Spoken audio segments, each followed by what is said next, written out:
तो नमस्कार साथियों, स्वागत है आपका बिबारा एजुकेशन पर। आज दोस्तों संख्या पद्धति का हम दूसरा वीडियो करेंगे।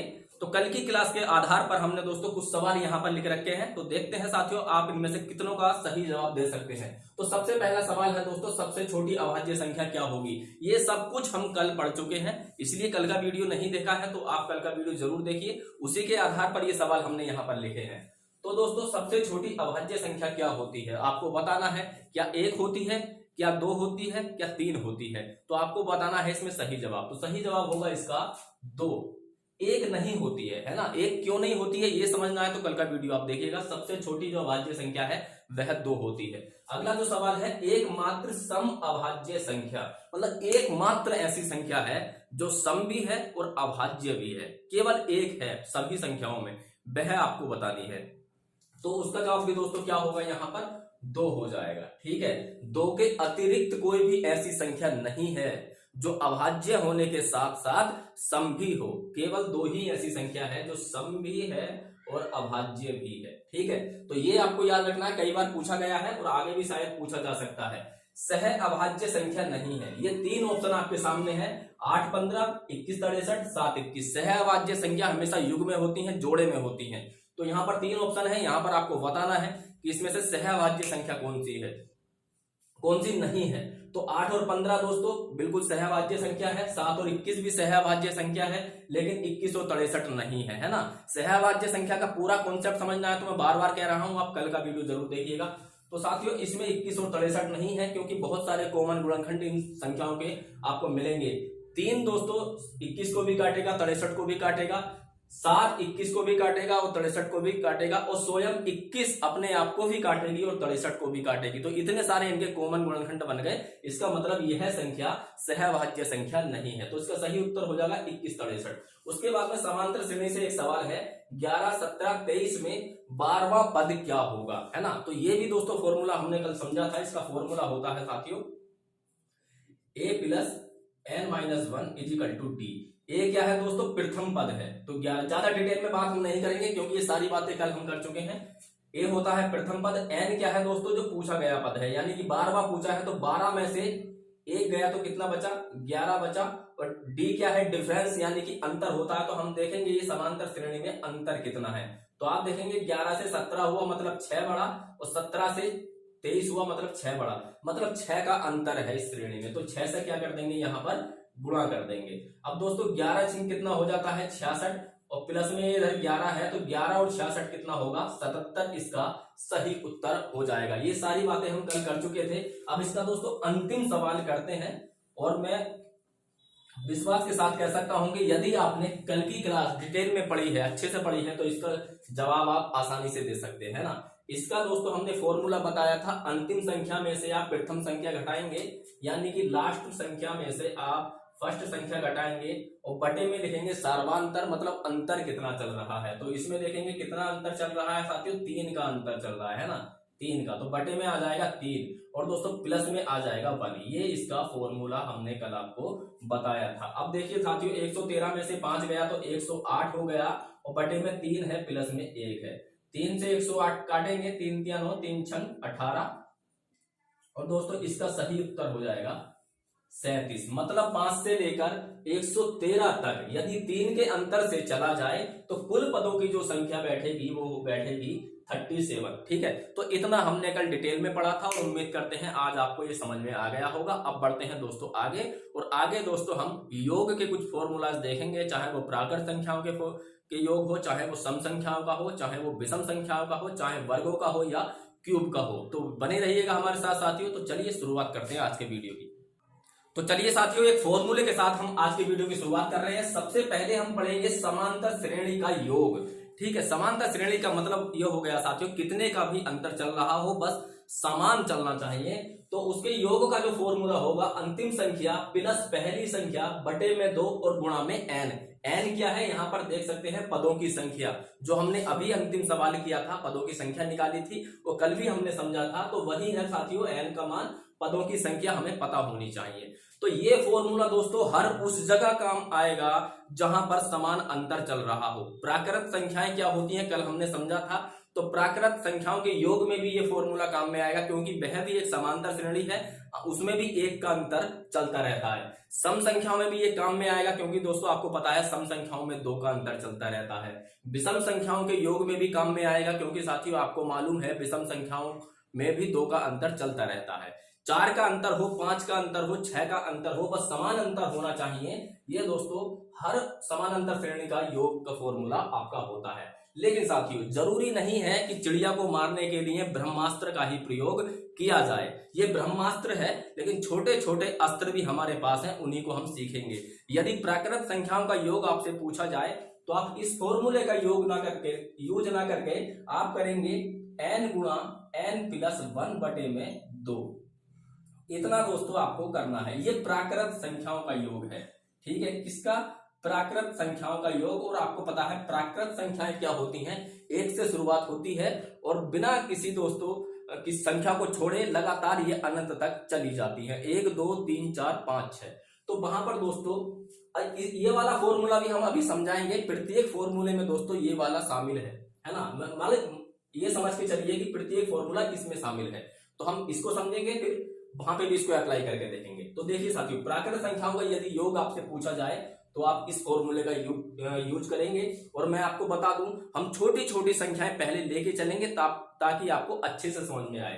तो इसमें हम दोस्तों एक एग्जांपल लेंगे सबसे पहले और उसमें समझेंगे 1 2 और ये करते करते दोस्तों यदि हम 10 तक जाएं, मतलब ये प्राकृत संख्याओं की सीरीज है, 10 तक है, तब दोस्तों क्या होगा, इसका योग क्या होगा। यदि इन्हें जोड़ दिया जाए तो इनका योग क्या होगा। इसको हम इस प्रकार से भी लिख सकते हैं, ठीक है। तो दोस्तों हम यहां पर यूज ना करके हम ये वाला प्रयोग में लाएंगे। प्राकृत संख्याओं का ये छोटा फॉर्मूला है, ठीक है। तो यहाँ पर n क्या है, n को समझने की आवश्यकता है। यहाँ पर n था दोस्तों पदों की संख्या, लेकिन यहाँ पर n क्या है, यहाँ पर n है साथियों अंतिम पद। यहाँ पर क्या है, अंतिम पद। तो n का मान हमेशा अलग अलग फॉर्मूलों में अलग अलग परिवर्तित चेंज होता रहता है, आपको याद रखना है और साथ ही साथ इसको लिखते भी रहना है। तो देखिए अंतिम पद क्या है, n। तो n का मान रख दीजिए 10। दोस्तों 10 में को एक जोड़ेंगे 11 बटे में 2। बस यही प्राकृत संख्याओं के योग का फॉर्मूला होता है। इसको हम काटेंगे 5 बार, 11 पंजे 55 आपका सही उत्तर हो जाएगा। अब दोस्तों इसी फॉर्मूले के आप इसमें आजमाएंगे, यह भी वही हो जाएगा। देखिए कैसे, अंतिम संख्या क्या है 10 और प्रथम संख्या क्या है 1, यानी कि अंतिम संख्या और प्रथम संख्या को जोड़ेंगे तो 11 आएगा, बटे में साथियों 2 यहाँ पर लिखा हुआ है, गुणा में पदों की संख्या। 1 से लेकर 10 तक कितने पद हो गए, तो आप कहेंगे 10 पद हो गए। इसको यहां से काटेंगे तब भी दोस्तों आपका 55 ही सही उत्तर आएगा। तो इसका मतलब ये तो काम में आया ही आहा, ये जो है ब्रह्मास्त्र है, ये हमेशा काम में आएगा। अब दोस्तों इतना आपने समझ लिया। यदि आप इसको जोड़ना चाहें तो आप जोड़ भी सकते हैं। 10 को जोड़े, 9 को जोड़े, 8 को जोड़े, 7 को जोड़े। इसलिए छोटी छोटी संख्याएं हमने यहाँ पर ली हैं ताकि आपको अच्छे से समझ में आए। तो एक फॉर्मूला आपने समझा। अब हम समझेंगे दोस्तों सम संख्याओं का योग। सम संख्याओं का योग क्या होता है, एक एक बात को ध्यान से सुनिएगा साथियों। आज का वीडियो बहुत ज्यादा इंपोर्टेंट है आपके लिए। यदि ये वीडियो आप पूरा देख लेंगे ना, तो योग से संबंधित मतलब चाहे वो समांतर श्रेणी का कोई सा भी सवाल हो, आप लगभग सबको हल करने की स्थिति में आ जाएंगे, ठीक है। तो इसलिए महत्वपूर्ण है आज का वीडियो। और एनटीपीसी में बहुत सारे सवाल पिछले वर्ष यहाँ से पूछे गए हैं, तो आप इस बात का ध्यान रखें। अब देखिए होता है साथियों सम संख्याओं का योग हम कैसे निकालेंगे। सम संख्याओं के योग की यदि हम बात करेंगे तो उसमें उसका फॉर्मूला होता है साथियों n और n प्लस 1, n और n प्लस 1। बस ये दोस्तों फॉर्मूला होता है, इसमें बटे में 2 नहीं आता। अब यहाँ पर n क्या है, n हमेशा ध्यान रखना क्योंकि n दोस्तों हर फॉर्मूलों के साथ चेंज होता रहता है। यहाँ पर n है साथियों पदों की संख्या, मतलब यही है पदों की संख्या। यहाँ पर n क्या है, पदों की संख्या है, ठीक है। अब दोस्तों इसको जरा हम अप्लाई करके देखते हैं। देखिए 2 है प्लस 4 है प्लस 6 है और करते करते ये 10 तक गए, तो दोस्तों इनका योग क्या होगा। तो आपने देखा साथियों यहाँ पर सम संख्याओं की सीरीज चल रही है। पहली सम संख्या से लेकर 10 तक दोस्तों आपको योग बताना है। तो आपको क्या करना है, अंतिम संख्या पद लेने हैं। तो पद कितने हो गए साथियों, आप वैसे तो यहाँ पर अंदाजा लगा सकते हैं, है ना। यहाँ पर अंदाजा आप लगा सकते हैं कि 5 ही पद हो गए। कैसे, क्योंकि कल मैंने आपको बताया था यदि आपसे पूछा जाए 100 तक कितनी सम संख्याएं हैं, तो आपको ध्यान रखना है साथियों कि 100 तक 50 सम होंगी और 50 विषम होंगी। 1000 तक कितनी हो गई? 500 सम और 500 विषम। 10 तक कितनी हो गई? तो दोस्तों 5 सम और 5 विषम। तो इसलिए यहाँ पर सम संख्या में या विषम संख्या में पदों की संख्या को ज्ञात करना कोई ज्यादा बड़ी बात नहीं होती है।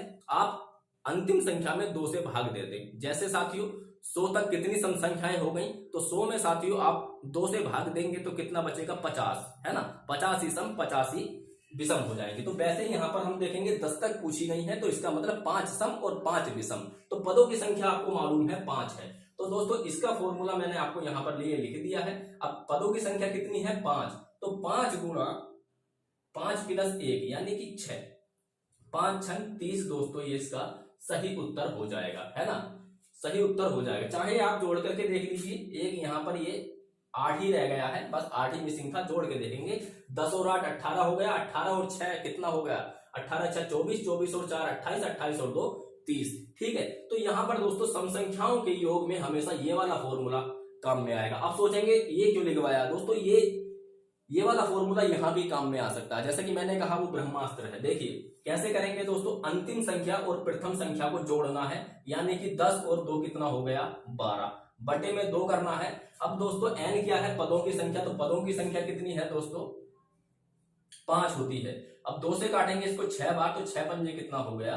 30 हो जाएगा। ठीक है, तो आप सोच रहे होंगे कि दो फॉर्मूले क्यों लिखवाए हैं, क्योंकि साथियों ये सम का है। अभी जो हमने पढ़ा वो प्राकृत संख्या का था, लेकिन कभी कभी 8 का अंतर, 7 का अंतर, 6 का अंतर, 12 का अंतर, इस प्रकार से समांतर श्रेणी होती है, तब दोस्तों आप ये वाला फॉर्मूला करेंगे, वहां पर ये काम में नहीं आएंगे। इसलिए मैंने कहा ये छोटे छोटे अस्त्र हैं और वह ब्रह्मास्त्र है। अब देखिए पढ़ते हैं दोस्तों थोड़ा सा आगे की ओर। अब देखते हैं विषम संख्याओं के योग का फॉर्मूला क्या होता है।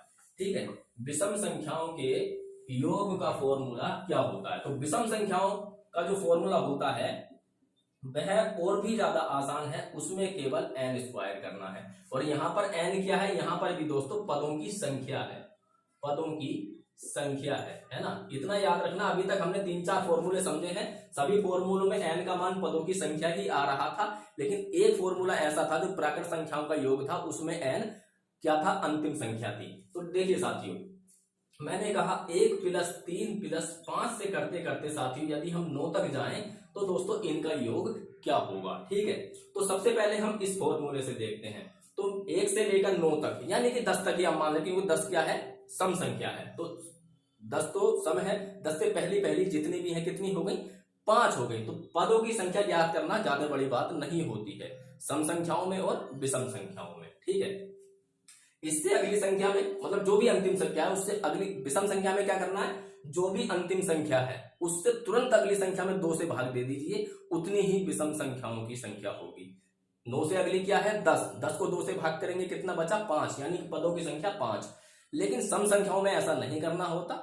तो देखिए साथियों, यहां पर हम इसे जोड़ते हैं। अब तो फॉर्मूला है कितने पद हैं? 5। तो 5 का साथियों यदि हम स्क्वायर करेंगे तो कितना हो जाएगा?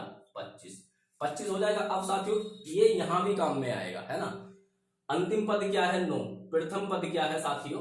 1। तो दोनों को जोड़ेंगे कितना हो गया? 10, बटे में क्या है? 2। पदों की संख्या कितनी है? 5। अब दोस्तों 2 से 5 काटेंगे 5 बार, 5 पंजे कितना हो गया? 25। 25 ही यहां से आया था और 25 ही यहां से आ गया।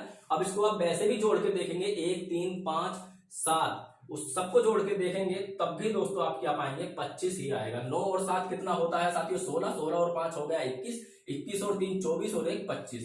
ठीक है, तो छोटी छोटी संख्याएं इसलिए दी गई हैं ताकि आपको अच्छे से समझ में आए, आपको बिल्कुल भी परेशानी ना हो।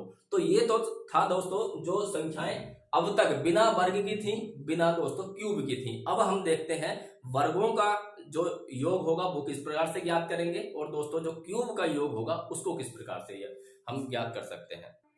तो चलिए साथियों अब समझ लेते हैं हम वर्गों के योग का फॉर्मूला क्या होगा। तो सबसे पहले हम देखेंगे प्राकृत संख्याओं के वर्गों का योग। तो प्राकृत संख्याएं हैं, यहां पर आप लिख सकते हैं वर्गों का योग। देखिए 1 स्क्वायर, 2 स्क्वायर, 3 स्क्वायर, और ये चलते चलते अंतिम पद यानी कि n स्क्वायर तक गया है। तो इसका फॉर्मूला क्या होगा? n गुणा में है n+1, फिर गुणा में है 2n+1। ये थोड़ा आपको देखने में थोड़ा डरावना सा लग रहा होगा, लेकिन ये इतना हार्ड होता नहीं है। सवाल इसका एक करेंगे आपको बिल्कुल आसानी से समझ में आ जाएगा। तो सारे फॉर्मूले आप लिख के चलिएगा। आज के बाद दोस्तों आप कोई भी समांतर श्रेणी है, वर्गों का योग है, या दोस्तों घनों का योग है, कभी भी आप गलत नहीं करेंगे।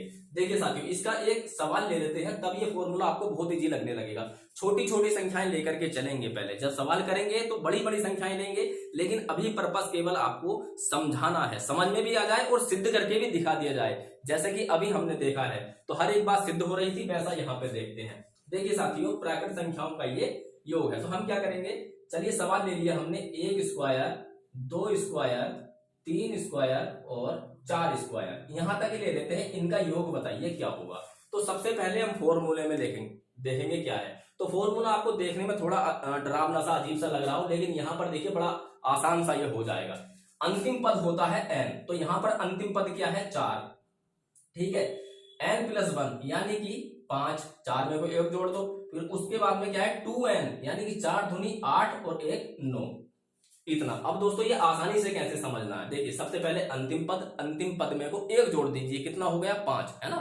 उसके बाद में इन दोनों को जोड़ दीजिए, 4 और 5 कितना हो गया 9। बस इतना आपको याद रखना है, पहले अंतिम पद, उसमें को 1 जोड़ेंगे, फिर दोनों को जोड़ देंगे और सबकी गुणा कर देंगे, और बटे में क्या है 6, ठीक है। अब दोस्तों इसको काट लेते हैं, 2 दूनी 4 कटेगा और 2 तिया 6 बार कटेगा और 3 से 3 कटेगा, ये हो जाएगा दोस्तों 2 पंजे 10 तिया 30 इसका सही उत्तर आ गया है। अब दोस्तों इसको हम जोड़ के देख लेते हैं। देखिए 4 का स्क्वायर होता है 16 और 3 का स्क्वायर होता है 9, 2 का स्क्वायर होता है 4 और 1 का स्क्वायर होता है 1, ठीक है। ये हम देख लेते हैं, तो 16 और 9 कितना हो गया 25, 25 और 5 कितना हो गया 30, ठीक है। तो ये फॉर्मूला मतलब यहाँ पर काम कर रहा है, इसलिए साथियों छोटी छोटी संख्याएं ली जाती हैं ताकि फॉर्मूले में पहले अप्लाई करें, उसके बाद में हम उसको सिद्ध करके भी देखें क्या ये कार्य कर रहा है या नहीं कर रहा। यदि फॉर्मूला आपके समझ में आ गया तो आपको ही मालूम है, संख्या चाहे कितनी भी बड़ी हो आप उसको आसानी से हल कर सकते हैं। तो फॉर्मूला ये आपको याद रखना ही रखना है, लेकिन उसके साथ साथ ये भी आपको मन में आप रख लेना कि अंतिम संख्या में 1 जोड़ना है, फिर उसके बाद में उन दोनों को जोड़ देना है, तो ये फॉर्मूला आपको आसान लगना लगेगा। और उसके बटे में 6 ये है ही। अब उसके बाद में देखते हैं साथियों, सम संख्याओं के वर्गों का योग या फिर विषम संख्याओं के वर्गों का योग। तो यहां पर बड़ी अच्छी बात है, सम संख्या हो या विषम संख्या हो, सबके वर्गों के योग का फॉर्मूला एक ही होता है ना। इसलिए मैंने यहां पर लिखा है सम एवं विषम, मतलब दोनों में से किसी का भी आप इसको फॉर्मूला मान सकते हैं। तो ये फॉर्मूला भी आपको देखने में थोड़ा अजीब सा लग रहा होगा, लेकिन ये इससे भी आसान है ना, ये इससे भी आसान है। इसको जरा अप्लाई करके देखते हैं। देखिए सबसे पहले हम सम संख्याओं को जोड़ेंगे, है ना। तो 2 स्क्वायर, 4 स्क्वायर, 6 स्क्वायर, है ना, इतना हम अभी करके देख लेते हैं क्या ये फॉर्मूला कार्य कर रहा है या नहीं कर रहा है। तो अंतिम पद क्या है 6, है ना। तो यहां पर हम लिखेंगे 6, n की जगह 6, फिर n में को 1 जोड़ा यानी कि 6 में 1 जोड़ेंगे हम, कितना हो गया 7। उसके बाद में n में को 2 जुड़ा यानी कि 6 में को 2 जुड़ेगा तो कितना हो जाएगा 8। ये फॉर्मूला उससे भी इजी है। कैसे, अंतिम पद आपको देख लेना है, उसके बाद में 1 1 जोड़ देना है, 6 7 8, बस इतना आपको करना है और बटे में 6 कर देना है। अब यहां से आप काटेंगे, 6 से 6 कट जाएगा, 7 8 56 इसका फॉर्मूले के हिसाब से सही जवाब आया है। अब यहां पर हम देखेंगे क्या ये यहां पर कार्य कर रहा है या नहीं। 6 चंग होता है दोस्तों 36 और 4 चौक होता है 16, 4 चौक होता है 16 और 2 दूनी होता है 4, है ना। इसको आप जोड़ के देखेंगे तो दोस्तों 56 ही हो जाएगा, ठीक है। 36 और 16 कितना हो गया 52, 52 और 4 कितना हो गया 56। तो इसका मतलब ये फॉर्मूला भी कार्य कर रहा है। अभी पर्पस केवल आपको फॉर्मूला समझाना है, सवाल तो इसके हम कल करेंगे और अच्छे अच्छे सवाल करेंगे, ठीक है। अब दोस्तों विषम संख्याओं का, क्या ये विषम संख्याओं में भी कार्य करता है ये और देख लेते हैं। 1 स्क्वायर, 3 स्क्वायर, 5 स्क्वायर या 7 स्क्वायर, है ना, ये आप देख लीजिए, 4 संख्याओं को जोड़ करके देख लीजिए। तो सबसे पहले आप क्या करेंगे, अंतिम पद लेंगे, अंतिम पद में को 1 जोड़ेंगे, फिर 1 जोड़ेंगे और बटे में 6 कर देंगे, बस इतना आपको करना था, ठीक है। देखिए 2 से काटेंगे, इसको कितनी बार कटेगा 3 बार, और ये कटेगा 4 बार, 3 से कटेगा 3 दिया 9 बार, ठीक है। ये कितना हो गया 4 दिया 12 और 12 सत्ते 84। अब दोस्तों इसको आप जोड़ के भी देख सकते हैं, 7 सत्ते 49 हो जाता है, 5 पंजे 25 हो जाता है और 3 तिया 9 हो जाता है और ये 1 तो है ही, ठीक है। अब आप देखेंगे दोस्तों 9 और 5 14, 14 और 10 कितना हो गया 9 5 14, 14 और 1 15, 15 और 9 कितना हो गया दोस्तों, ये हो गया 24, या मतलब हाथ से लग गया 2, 4 और 2 6 और 2 8, मतलब यहाँ से भी 84 आ रहा है और यहाँ से भी 84 आ रहा है, इसका मतलब ये फॉर्मूला कार्य कर रहा है। तो दोस्तों आज इतना ही छोड़ते हैं, है ना। आज हमने सारे योग सीख लिए हैं, पदों की संख्या सीख ली है, और दोस्तों हम एक क्यूब और रह गया है ना, क्यूब, जो प्राकृत संख्याओं के क्यूब का फॉर्मूला होता है, उसको हम कल समझेंगे। लेकिन कल हम आने से पहले ये सारे सवाल आपके सामने रखेंगे 4-5, जैसे आज कर रहे थे। वीडियो यदि पसंद आया है दोस्तों, इसको लाइक करना, शेयर करना और चैनल को जरूर सब्सक्राइब कर लीजिए, क्योंकि ये बैच बिल्कुल निःशुल्क आपके लिए चल रहा है, अनवरत चलता रहेगा। हम प्रीवियस ईयर के दोस्तों क्वेश्चन भी यहाँ पर लगाएंगे और संभावित प्रश्न भी एक सीरीज लेकर के आपके सामने आएंगे। तो चलिए दोस्तों, मिलते हैं अगले वीडियो में, तब तक के लिए नमस्कार।